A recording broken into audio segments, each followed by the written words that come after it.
The technology that we have is able to really analyze the content and understand what it is. It can check against an existing library and know that a certain a piece of video is actually the show itself rather than a clip, rather than a mashup.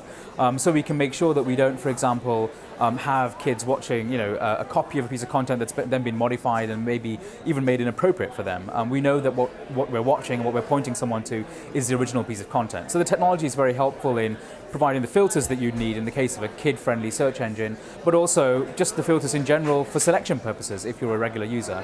To the other point about how it helps with discovery and searching online, really it's about making video content accessible and engageable in the same way the text content is. The great thing about the text web is you can do a search, you can jump straight into a piece of text, you can jump to the paragraph you think is most relevant to what you're interested in, and then if you're interested in more, you can select a word and search again from that point. And today, video doesn't really fit into that mode of operation. It's still a very closed off, hived off, sort of vertical experience. You think, I want to go and watch video, and you go off to a different side and do that. We're trying to break that open. So that works both ways. So it might be that you're reading an article or a blog post, and you say, oh, this is really interesting, I'd like to watch a video about the same topic. And so, we have contextual technology, which if that blog owner drops that technology into the system, into their particular blog, it'll automatically go and find videos that are about that. But it also works the other way. So if you're watching a video and it mentions a particular politician, let's say, you should be able to pause and, essentially click on that politician's name and go and read that person's Wikipedia profile. And I think that two-way connection between video and the web and the video is very important. Video is a pretty complex medium. It has many, many different components to it. If you think about it, it has the content of the video itself. So that's visual in some ways. It's the things you see on the video. It's also, auditory or speech-oriented. It's what people are saying in the video.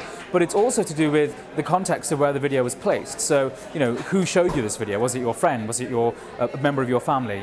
Was it a journalist or a politician that you trust or you believe in or whatever it might be? And really, to truly do video search, to help people find exactly what they're looking for, you have to combine all of those things. We have people that come to our site and do a search for something to do with the election. Right now, it's obviously a very, very hot topic, and it's really interesting to see which videos they'll click on. They may get videos coming back from multiple different news networks, but they will click on the one that they identify with most. If they're in England, they'll click on the BBC link. If they're here in the US, they'll click on CNN or Fox News, depending on their political bent. So it's important to include all of those different types of information, these different sort of facets, if you will, in the process of understanding which video is most relevant to you at this point in time when you do this particular search. So the idea, we always talk about not being religious at Blinkx.